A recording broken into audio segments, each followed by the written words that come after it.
الحمد لله الذي هو الأول والآخر والظاهر والباطن وهو بكل شيء عليم.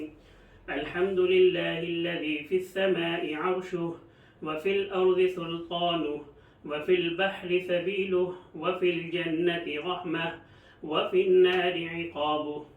الحمد لله الذي لا نحصي ثناء عليه وهو كما أثنى على نفسه.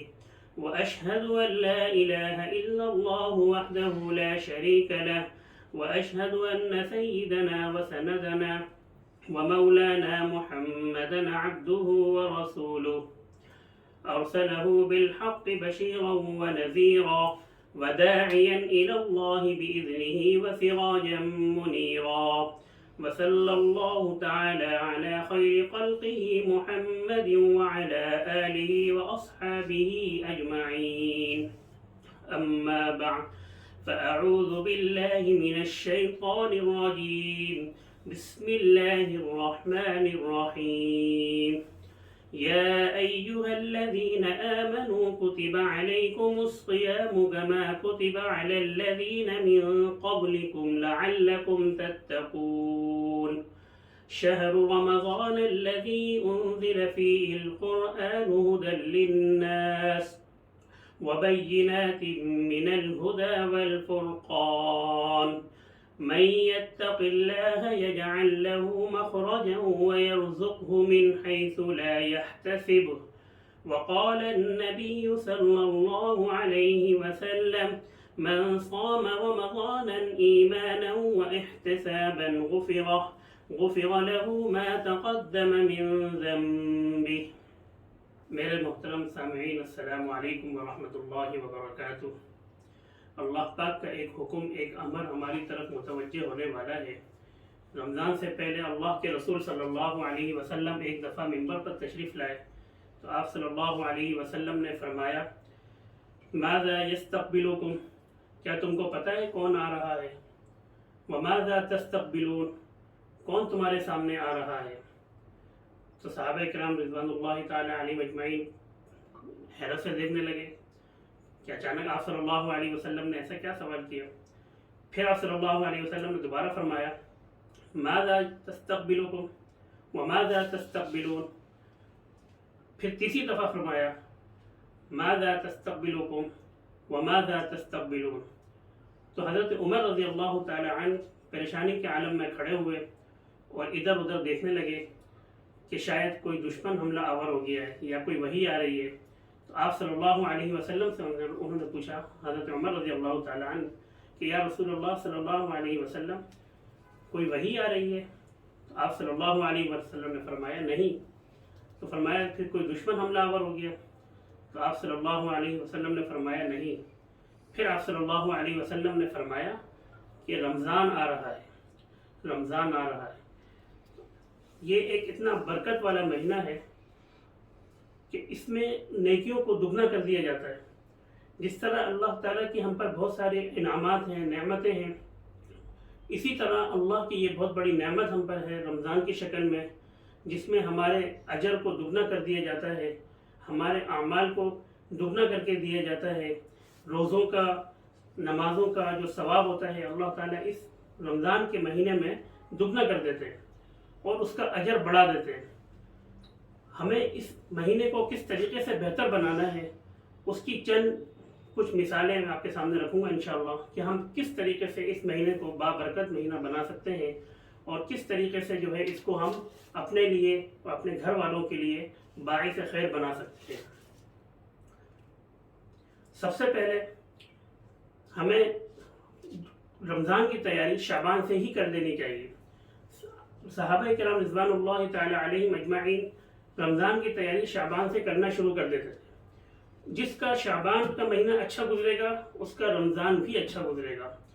صحابہ کرام کے دور میں 6 مہینے پہلے سے رمضان کی تیاری شروع کر دی جاتی تھی، اور اس کے بعد پھر رمضان کا مہینہ آتا تھا، پھر صحابہ کرام رضوان اللہ تعالی علیہم اجمعین رمضان میں منہمک ہو جاتے تھے، اپنے روزوں میں، اپنے نوافل میں، صدقات، خیرات، اس میں جو ہے وہ دگنا، مطلب جتنا عام دنوں میں کرتے ہیں اس سے زیادہ جو ہے اس کے اندر بڑھ چڑھ کے کوشش کرتے تھے کہ زیادہ سے زیادہ اعمال کیے جائیں۔ اس کے بعد رمضان کے بعد 6 مہینے پھر اس چیز میں لگ جایا کرتے تھے کہ یا اللہ یہ جو رمضان کا مہینہ ہم سے گزرا ہے اس میں کچھ کوتاہی ہم سے ہوئی ہے یا کوئی غفلت ہم سے ہوئی ہے تو وہ ہم سے معاف فرما۔ تو 6 مہینے پہلے رمضان سے تیاری شروع کر دی جاتی تھی اور 6 مہینے کے بعد تک اس کی جو ہے نا اس کی تلافی کی صورت میں جو ہے تلافی کی جاتی تھی، استغفار کیا جاتا تھا کہ یا اللہ جو ہم سے کمی کوتاہی ہو گئی ہے تو یا اللہ ہم کو معاف فرما دے۔ اسی طریقے سے قرآن مجید کی ایک آیت ہے یا ایھا الذین آمنوا کتب علیکم الصیام کما کتب علی الذین من قبلکم لعلکم تتقون۔ اس میں اللہ تعالیٰ ذکر فرما رہے ہیں کہ اے ایمان والو ہم نے آپ پر روزہ فرض کیا جس طرح ہم نے آپ سے پہلے کی امتوں پہ روزہ فرض کیا گیا۔ یعنی یہ روزہ صرف ہم پر فرض نہیں ہوا، حضرت آدم علیہ السلام سے لے کر آج تک جتنی امت آئی ہے سب پر روزے فرض کیے گئے ہیں، لیکن ان کی کچھ الگ طریقہ کار تھا۔ کسی کا روزے کا ٹائم زیادہ ہوا کرتا تھا، کوئی جو نا شروع سے لے کے آخر تک ان کا روزے کا ٹائم ہوتا تھا۔ جیسے ایک قوم ایسی آئی ہے کہ جن کا روزے کا ٹائم ایسا ہوتا تھا کہ روزہ افطار کیا اور اس کے بعد ہی بس جتنا کھایا اس کے بعد ان کی سحری بھی ہو گئی اور دوبارہ روزہ اسٹارٹ ہو گیا۔ یہ تو اللہ تعالیٰ کا ہم پر بڑا احسان ہے، کرم ہے کہ اللہ تعالیٰ نے ہمارے لیے جو نا ایک ٹائم اور وقت مقرر کیا ہے اور اس میں ہمیں جو نا رکنے کی اجازت ہے کہ اتنے ٹائم سے اتنے ٹائم تک جو ہے ہم روزہ رکھیں۔ اس کے بعد مغرب کے بعد جب ہمارا روزہ کھل جاتا ہے اس سے لے کے فجر یعنی سحری کے ٹائم تک ہمارے پاس اتنا ٹائم ہوتا ہے کہ ہم اس میں کھا پی سکیں۔ لیکن جو پچھلی امتیں گزری ہیں ان کے اندر ایسا نہیں گزرا، ان کے اندر روزہ افطار کیا اور اسی کے بعد افطار کرنے کے بعد جو کچھ کھایا اس کے بعد ان کی وہ سحری بھی ہو گئی اور دوبارہ ان کا روزہ اسٹارٹ ہو گیا۔ یہ تو اللہ تعالیٰ کا ہم پر بہت بڑا احسان ہے کہ اللہ تعالیٰ نے ہمیں ایک ٹائم مقرر اور پیریڈ مقرر کیے۔ دوسرا شہر رمضان الذی انزل فیہ القرآن ھدی للناس، اللہ تعالیٰ فرماتے ہیں کہ اس مہینے کے اندر میں نے قرآن مجید کو نازل کیا، قرآن مجید کو اتارا۔ تو یہ اتنا بابرکت مہینہ ہے کہ قرآن مجید کا نزول اس مہینے کے اندر ہوا۔ تو اس مہینے کے اندر ہمیں چاہیے کہ ہم جتنا زیادہ ہو سکے قرآن مجید کی تلاوت کریں، اس کو پڑھیں، اس کو سمجھیں، کیونکہ پہلے میں نے آپ کو کہا ہے کہ یہ بابرکت مہینہ ہے، اس میں جو آپ عبادت کریں گے وہ اس کا اجر آپ کو دگنا ملے گا۔ قرآن مجید کے ایک حرف پہ پہلے 10 نیکیاں ملتی ہیں، تو جب آپ اس کی جب تلاوت کریں گے قرآن مجید کی تو آپ حساب لگائیں کہ اس کی نعمتیں اتنی ہیں، اتنی نیکیاں اس کی ملیں گی کہ آپ اس کو شمار نہیں کر سکتے۔ تو جن کا قرآن مجید کمزور ہے یا جن کے تجوید کمزور ہے وہ کوشش کریں کہ زیادہ سے زیادہ وقت اپنا قرآن مجید کے اندر لگائیں اور قرآن مجید کو جو ہے اچھے سے اچھا پڑھنے کی کوشش کریں، زیادہ سے زیادہ پڑھیں۔ اگر کسی کی تجوید کمزور ہے تو اتنا اچھا مہینہ ہے، نماز کے بعد کسی بھی قاری صاحب سے، کسی بھی عالم دین سے مسجد میں جا کر، اور خواتین ہیں تو کوئی ایسا گھر تلاش کریں، کوئی ایسی وہ جگہ دیکھیں جہاں پہ ان کی تجوید بہتر ہو سکے، تو زیادہ سے زیادہ اس مہینے کو بابرکت بنائیں اپنے لیے اور قرآن مجید کو زیادہ سے زیادہ پڑھیں اور اچھی طرح پڑھنے کی کوشش کریں اور اپنی تجوید کو بہتر سے بہتر طریقے سے ادا کرنے کی کوشش کریں۔ رمضان المبارک اور قرآن مجید کا بہت گہرا تعلق ہے۔ رمضان المبارک میں ہی قرآن مجید نازل ہوا اور اسی میں ہی پڑھا گیا، تو جتنا ہو سکے اپنے دل میں اس کی قدر بڑھائیں اور جتنا ہو سکے اس کی تلاوت زیادہ سے زیادہ کریں۔ قرآن مجید اپنے پڑھنے والے کو کبھی تنہا نہیں چھوڑتا۔ حدیث میں آتا ہے کہ قرآن مجید اپنے پڑھنے والے کو جنت تک پہنچانے تک اپنے اس کے ساتھ رہتا ہے۔ آپ صلی اللہ علیہ وسلم نے فرمایا جب انسان کا انتقال ہوتا ہے اور اس کو قبر میں رکھا جاتا ہے تو اللہ جب اس کے بعد منکر نکیر آتے ہیں حساب کتاب کے لیے، تو اس وقت وہ دیکھتا ہے کہ ایک شخص سفید داڑھی میں ملبوس، سفید کپڑوں میں ملبوس اس کے سرحانے آ کے کھڑا ہو گیا، اور جب منکر نکیر اس سے سوال کر رہے ہیں تو وہ آگے سے جواب وہ دے رہا ہے۔ تو اب یہ پریشان ہوتا ہے کہ یہ شخص کون ہے جو میرے سامنے آگے کھڑا ہو گیا اور منکر نکیر کا سوال جو ہے جواب وہ دے رہا ہے۔ تو جب یہ سوال جواب ختم ہوتے ہیں تو وہ شخص پوچھتا ہے ان سے کہ بھئی آپ کون ہو؟ تو وہ کہتا ہے کہ میں وہ قرآن مجید ہوں جس کو تم صبح شام پڑھا کرتے تھے اور اپنے ساتھ رکھا کرتے تھے، جس پر عمل کیا کرتے تھے، اور اب تمہیں پریشان ہونے کی ضرورت نہیں ہے، اب میں تمہارے ساتھ ہوں، اور جس طرح تم نے دنیا میں میرا ساتھ دیا، مجھے سنبھال کے رکھا، میری جو ہے نا تم نے جو ہے نا قدر کی، مجھے پڑھا اور مجھے جو ہے نا اپنے ساتھ رکھا، آج میں تمہارے ساتھ ہوں اور انشاءاللہ تمہیں جنت تک پہنچانے تک میں ساتھ ہوں۔ اور باقاعدہ وہ اللہ تعالیٰ سے اس بارے میں جھگڑا کرتا ہے کہ یا اللہ اگر میں آپ کا قرآن مجید ہوں تو میرے تو پھر اس شخص کی مغفرت فرما. تو اتنی بڑی اس کی جو نا ایک فضیلت ہے قرآن مجید کی. تو جتنا ہو سکے قرآن مجید کے ساتھ اپنا تعلق گہرا کریں اور زیادہ سے زیادہ پڑھنے کی اس میں جو نا سعادت حاصل کریں. اب رمضان کا اتنا پیارا مہینہ جس میں پہلے ہی اجر ثواب بڑھا دیا جاتا ہے، تو جتنا زیادہ ممکن ہو کوشش کریں کہ اٹھتے بیٹھتے چلتے پھرتے جو صورتیں آپ کو یاد ہیں، اگر حافظ ہیں تو کوئی مسئلے کی بات ہی نہیں ہے، چلتے پھرتے جو سب پارہ آپ کو یاد ہے وہ پڑھتے رہیں.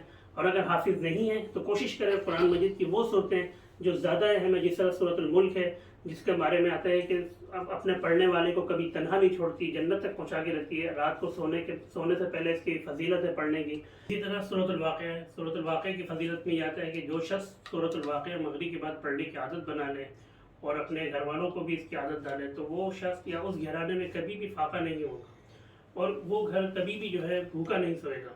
یہ اس کی بڑی فضیلت ہے. اسی طرح سورۃ الیاسین ہے. سورۃ الیاسین کے بارے میں آتا ہے کہ جو شخص فجر کے بعد اس سورت کو پڑھتا ہے، اللہ تعالیٰ اس سورۃ یاسین پڑھنے کی برکت سے اس کے تمام پورے دن کے کام کو آسان کر دیتے ہیں، تمام مشکلات اس کی دور کر دیتے ہیں، اس کی پریشانیاں دور ہو جاتی ہیں. تو یہ چھوٹی چھوٹی صورتیں ہیں، چھوٹے چھوٹے اس کی فضیلتیں ہیں، اور ہم اگر اس کے اوپر عمل کرنا شروع کر دیں تو ہماری زندگی ویسی اتنی آسان ہو جائے. ہماری ساری مشکلات پریشانیاں، آج کل ہم پریشانی میں گھرے ہوئے ہیں، مختلف چیزوں میں ہم گھرے ہوئے ہیں، آئے دن کبھی کسی قسم کی کوئی تکلیف، کبھی کوئی پریشانی، اور ہم یہ چھوٹی چھوٹی چیزوں پر عمل نہیں کرتے ہیں. اللہ تعالیٰ صاف واضح فرماتے ہیں کہ بھائی تم یہ میری جو بتائی ہوئی چیزیں ان کے اوپر عمل کرو، جو صورتیں میں نے بتائی ہیں ان کو پڑھو، تو دیکھو میں ساری معاملات تمہارے سب پریشانی اللہ تعالیٰ اپنی رحمت سے خود دور کر دیں گے. تو ہماری کوشش یہ ہے کہ اب یہ رمضان کا مہینہ ہے، اس میں ظاہر بات ہے ہر شخص جو ہے نا وہ سحری کھانے کے لیے ظاہر بات ہے صبح کے ٹائم اٹھتا ہے، تو اتنا بہترین وقت ہے، اس سحری کے ٹائم کو اپنا قیمتی بنائیں، قرآن مجید کی اس میں تلاوت کریں. پھر ظاہر بات ہے فجر کی نماز انسان پڑھتا ہے، فجر کی نماز کی اس کا اہتمام کریں، اور اس کے بعد جلدی نہ کریں سونے میں، تھوڑا سا ٹائم اور نکالیں اور سورۃ یاسین کی تلاوت کریں. یہ مہینہ ہے، اس میں اپنی عادات کو جو ہے بہتر کر لیں، اور جب یہ عادات آپ کی بہتر ہو جائیں گی تو انشاءاللہ پورا سال آپ کے وہ عادات جو ہے چلتی رہیں گی. تو اتنے قرآن مجید میں جتنی بھی یہ صورتیں ہیں، ان کی فضیلتیں ہیں، کوشش کریں کہ ان کو زیادہ سے زیادہ جو ہے اس بابرکت مہینے میں پڑھنے کی کوشش کریں، پڑھنے کی عادت ڈالیں، اور انشاءاللہ اس کا اجر آپ خود یہاں بھی مطلب اس مہینے میں بھی آپ کو اجر ملے گا. پھر اس کے بعد انشاءاللہ یہ آپ کی عادت میں شامل ہو جائیں گی، اور پھر پورا سال انشاءاللہ اس کو پڑھنے کی آپ کو توفیق ہوگی. اسی طریقے سے اب اصل جو اس مہینے کی جو مہینہ جو ہمارا ہے، جس میں ہمیں اللہ تعالیٰ نے جو ایک تحفہ ہمیں عطا کیا ہے وہ ہے روزوں کا تحفہ. تو اس میں جو ہے ہمیں کوشش کرنی چاہیے کہ ہم روزوں میں جو ہے کسی قسم کی کوئی کوتاہی نہ کریں. احادیث مبارک میں احادیث میں آیا ہے، آپ صلی اللہ علیہ وسلم نے فرمایا کہ اللہ کے نزدیک روزے دار کا بڑا رتبہ ہے. جو شخص رمضان کے روزے بغیر کسی عذر کے چھوڑتا ہے تو اس کا بڑا جو ہے نا گناہ اس کے سر پر آتا ہے، اور اس کا بڑا جو ہے نا اس کی نحوست جو ہے نا انسان کے اس کے اوپر آتی ہے، اور اس کا جو وہ بڑی جو ہے نا کوتاہی کا مرتکب ہوتا ہے. تو کوشش کریں کہ بغیر کسی عذر کے ہمارا یہ روزہ نہ ٹوٹے.